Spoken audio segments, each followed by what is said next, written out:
যে এবার ফ্যানটা ফিটিং হয়ে গেল। এবার আমরা স্টার্ট করব রিমোটের মাধ্যমে। পাওয়ার বাটন,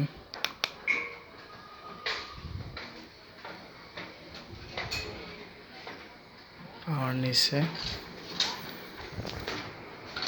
খুবই স্পিড রিমোটটা আছে।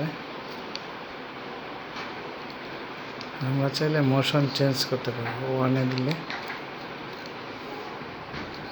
কমে গেল, টুতে আর একটু বেশি,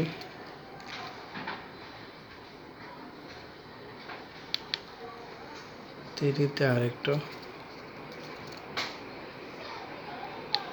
ফোরে আর একটু,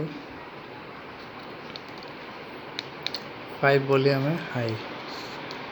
আরও হাই চাইলে মধ্যে বি বাটন প্রেস করলে হবে। Full speed, full speed. হ্যাঁ, অসাধারণ ঘুরতেছে ফ্যানটি।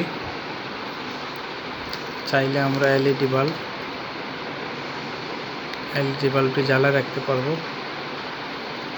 তারপর এখানে স্লিপ মোড আছে, তারপরে এখানে টাইমার আছে। ঠিক আছে।